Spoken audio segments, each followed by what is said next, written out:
What if you can do what you love to fight what you hate? We hate human trafficking.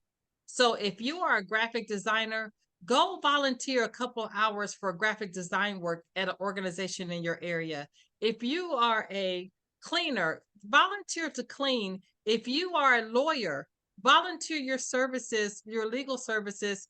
And then, there's just so much that we can do, and there's so many needs of organizations. So again, what if you can do what you love to fight what you hate? The Ms. Texas Show is a voice of hope for victims, survivors, advocates, and community leaders against gender based violence to share their stories and resources. We began showcasing life in Texas. Today we are impacting lives not only in Texas, but also around the world.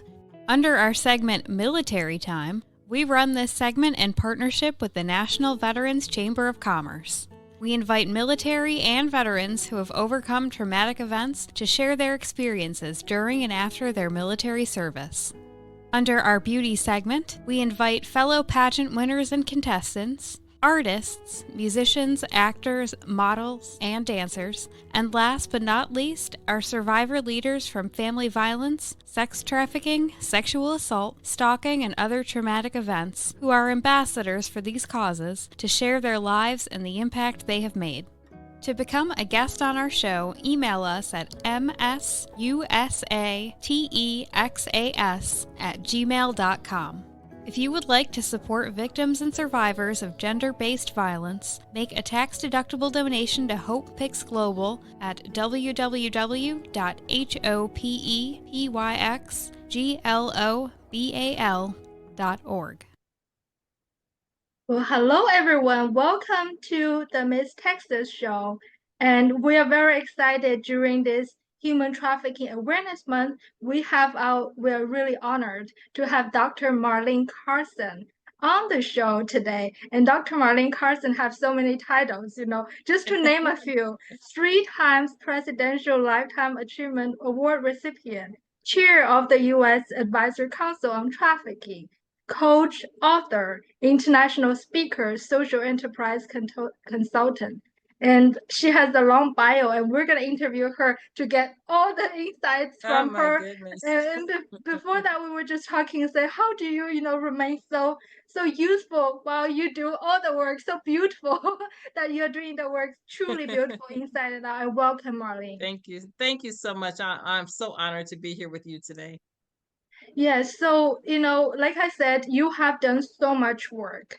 You are on the advisory council, you're the chair. And can you tell us a little bit about, what the US, let's just, get started about you. I know you do so much and I just introduced a little bit. Let's get with you first. So I actually do a lot, but I first of all, I run an organization called BLAST, Black Leaders Against Sex Trafficking. I've been in this sex trafficking space for almost 3 decades now.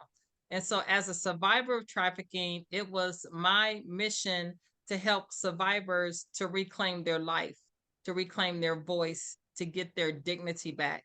And so as a way of doing that, one of the first things we initiated were housing programs where we would house victims of trafficking. And I'm going to tell you, it's been, when I think about it now, like, wow, way back in like 2000, maybe 8, when I started the first housing organization, I remember a school, we housed some of the victims that went to this school. And the school called me and said, "What are you doing over there?" Because some of these same girls came to us last year, but they wouldn't do their homework. They wouldn't come to school half the time. They all had these issues. And I had to tell them, we don't have a magic wand that we're doing anything special. The two things I think we do best is we created a safe, non-judgmental atmosphere where people can grow and thrive. That's all we did. And so I remember one of the ladies, she called me one day and she said, "I'm in trouble. I'm in trouble." I'm like, "What are you in trouble for?" She said, "I'm valedictorian. I am so sorry, Miss Marlene." I said, "Girl, you're valedictorian. Do you know what?" She didn't even know what that meant. And so there's actually an article on from the Columbus Dispatch. You can Google her name, which is Rosita Curry. And Rosita they did an article on her because this girl didn't even know what valedictorian was. And here she was, valedictorian of her high school class.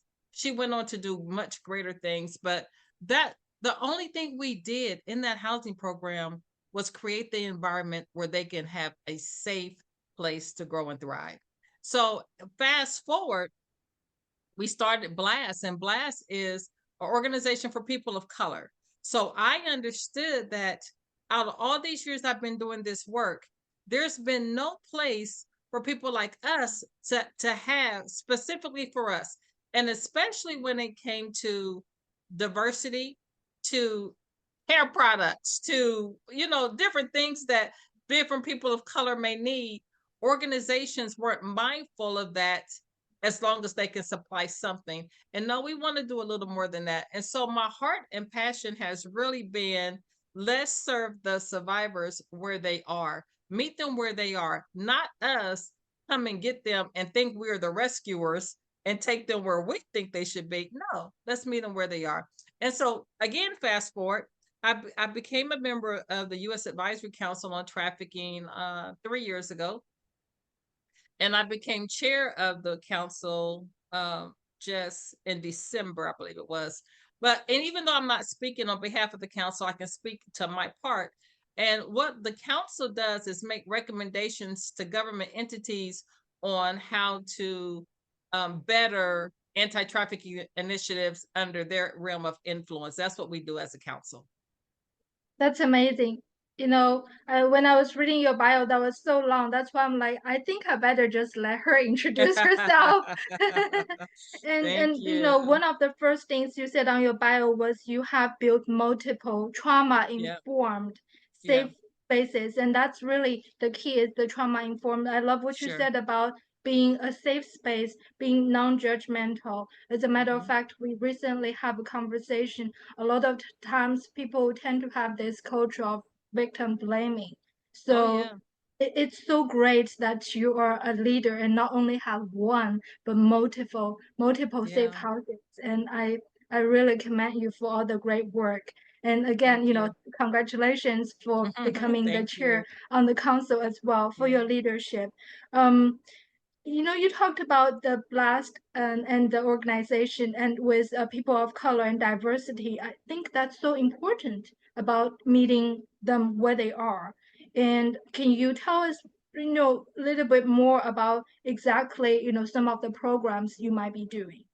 Oh, absolutely. So I love these programs. So let me say this first. I'm so grateful for the team that we have because you do see us doing a lot of work. Trust me, it's not me alone because I could not do all this work. So kudos to the team. If you are watching, kudos to you all because without you, I could not do any of this work. So we have several different programs. One of them is called AMEN, and AMEN is an acronym for Advocates, Mentors, Entrepreneurs, and Navigators.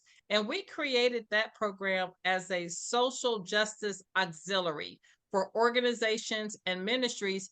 One of the things that we realized, at least specifically in our culture, that, well, probably in a lot of cultures, that when we get in trouble, we go to church.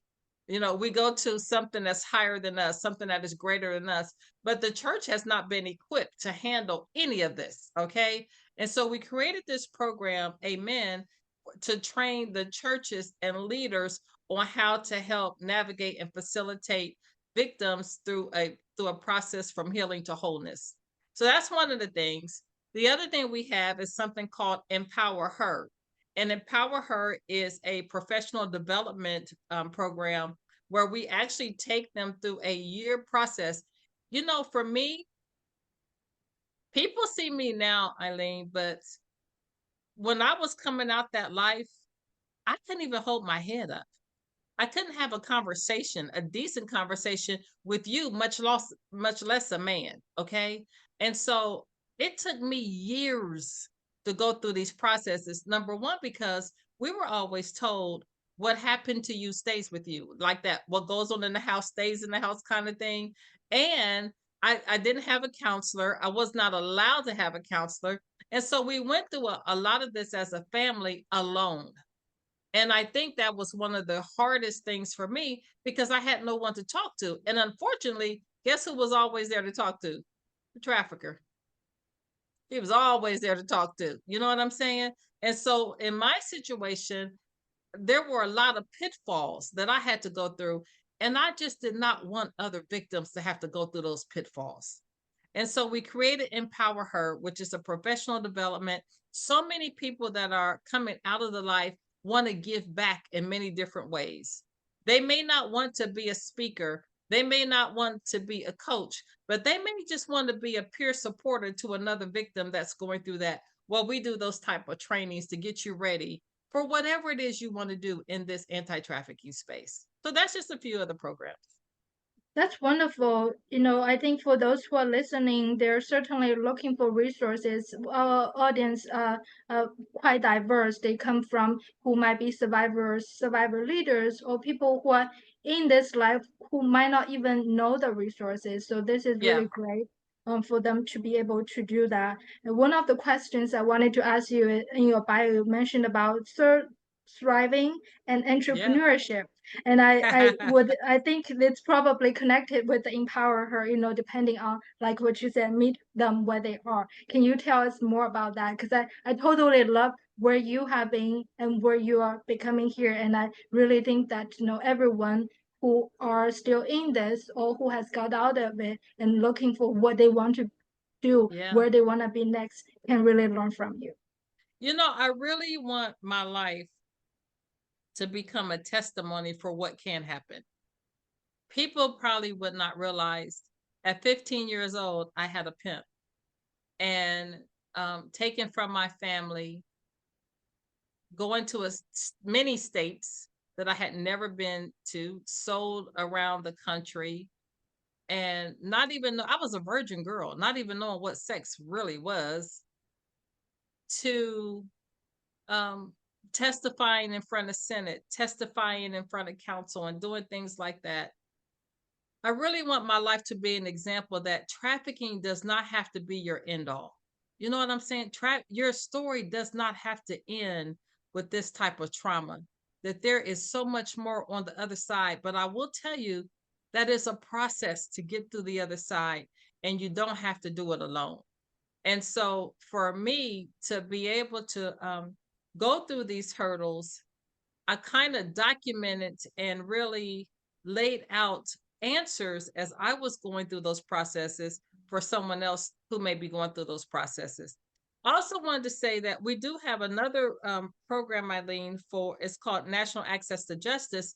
And it's for those people who want to know about trafficking, who want to get certified as an advocate or ambassador for anti-trafficking, and they know nothing. So we start with one-on-one to 2.0, and it's pretty intense, but it is a good course for those who really want to know more. I also want to say for survivors that are out here that really don't know how to get their life back, there is a way. And even yourself, you're such a beautiful example of what can happen when you surrender to your own personal development. You know what I'm saying? And I know it's not easy for any of us, but I will definitely say it's worth it, wouldn't you say? Totally. Yes. Looking back, Totally. you know, everything happened for a reason. Yeah, And even though that was quite a journey, but we're here because of what we have been that's through right. and we share this common goal, whatever background we come from, whatever Yeah, color, nationality, yeah. race, gender, we all share the same goal that we don't want people to go through what we have been We through. don't want people to go through it. No, no. And whatever we can do to help those survivors or those victims to get through it and to the other side of it, we're definitely willing to do it. That's amazing. So for the audience who might be interested, whether you know to attend the Amen and or the Empower Her or National Access to Justice program, I see on your background the marlenecarson.com, or is it do they It's access to it's Black? um it's on Blast. Go to blastmovement.org. BLAST movement MOVEMENT.org. It's all on there. Okay, we're gonna link that in our content section below, so you will be able to reach out and register for those events. And it's so beautifully said. You said your story doesn't have to end here, and you're Right. not here alone. And thanks to leaders like yourself, and it truly takes an army. And there are Mm-hmm. times that we feel like it's overwhelming, but it feels so hopeful, especially beginning of the year, thinking what we have achieved. There's much Yeah. more work to do, without doubt. I totally like your mindset, and that's what I have in the question. Many questions. I'm like, how can I squeeze all the question within 30 minutes? One of them is talking about the mindset and the glass ceiling. That's one of the topics that you talked about. Can Yeah. you tell us more about this? I went through a process during my recovery time where I would ask myself, is there a glass ceiling in the ghetto? Because to me, this is where a lot of my exploitation happened. And is there a glass ceiling here? Do I hit this spot? We hear about glass ceilings in corporate America, but do I hit this place and that's all there is to it? Does life end right here? Well, I can tell you there may be a glass ceiling there, but your mindset is what will shatter the glass ceiling. When you have a transformation in your mind, and when Eileen, I'm gonna tell you this. I really believe that the trafficker came after me because of what he saw. Okay. He saw the potential. He saw I never met a stranger. He saw how I love people. And he saw these characteristics. He saw that I was ambitious. And so he saw these characteristics. And I believe that's why he came after me to exploit me for into trafficking. When you learn how to take those same skills and use them, I call them transferable skills, and use them for good, we all have them. We just have to actually cultivate and go get through the dirt, excavate all the way down through the dirt of exploitation and realize you got a skill set. You have things that you can do, but you have to change your mind because this mind will combat you every single time. It'll tell us that we're not worthy. It'll tell us we're not worth anything. It'll tell us that we'll never be nothing. Those are all lies. They're definitely all lies. And when you begin to feed your mind, I would speak to myself. I would write post-it notes on my wall and I would repeat these affirmations. I would go through all this. And these are the things that you have to do to transform this mind into something that's more positive so you can know that if nobody comes alongside of you, you can get it done yourself. Yes, it definitely it's like a sort of like a rebirth and having to retrain Yes. yourself into that Yeah. mindset. Do you mind I Mm-hmm. ask, like, other times, um there might be some downfalls, and if Mm-hmm. so, how do you deal with that? Pray. Pray a whole lot. And so of course that we have downfalls. And I remember times I would be in a fetal position just in tears. And I remember times that I wanted to quit in this life and just totally give up.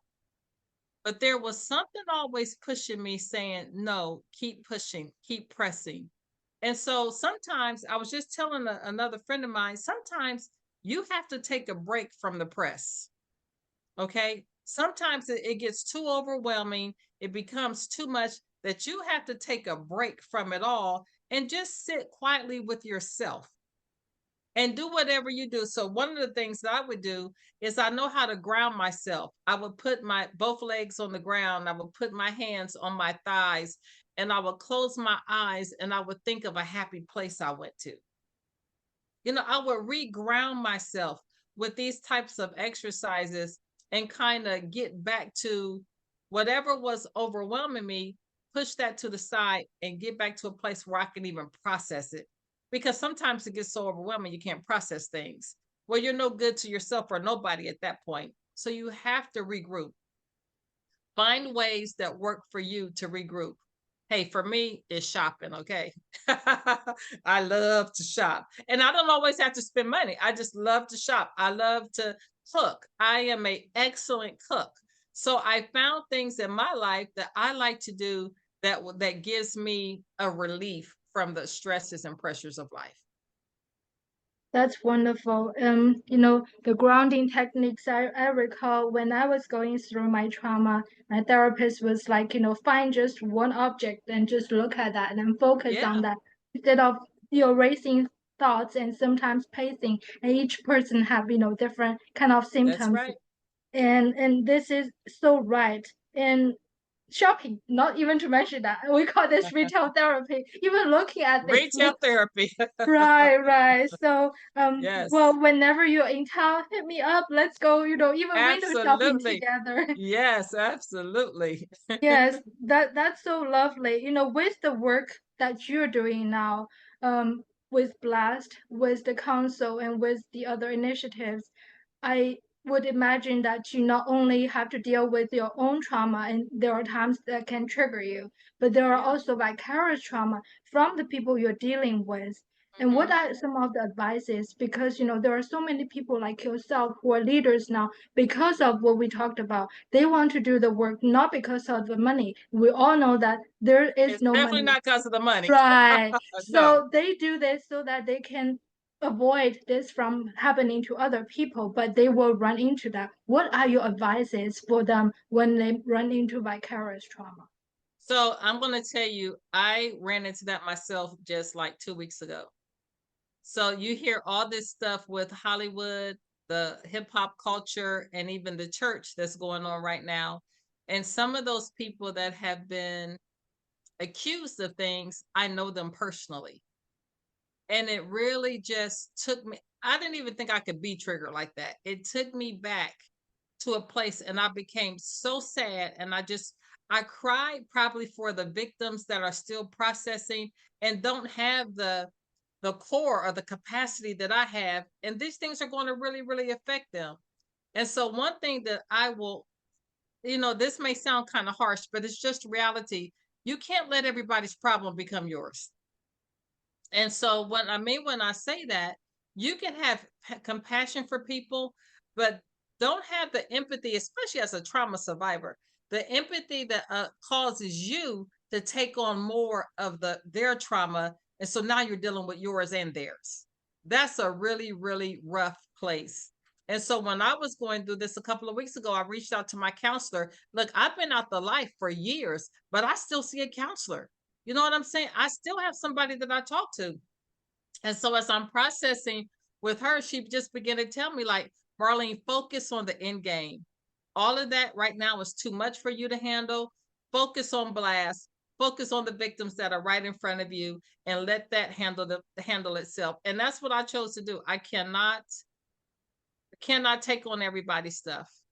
We have a great saying in our organization. Everybody probably says it, but we always say, stay in your lane. So I have learned to stay in my lane. My lane is empowering people, not just survivors of trafficking. Actually, I empower people from literally from trafficking to CEOs in the C-suite. I will empower you to help you do what you want to do in your next level. And so I've learned to do that very well. And I decided I'm gonna stay in my lane. And I suggest anybody else does the same thing. I love Even it. with this trafficking space, we can't be all things to all people. We can't do it. Some people do housing, some people do mentorship, some people do advocacy. Well, let them do what they do because it takes us all. And if we as providers can understand that it takes us all, maybe we wouldn't fight against each other so much.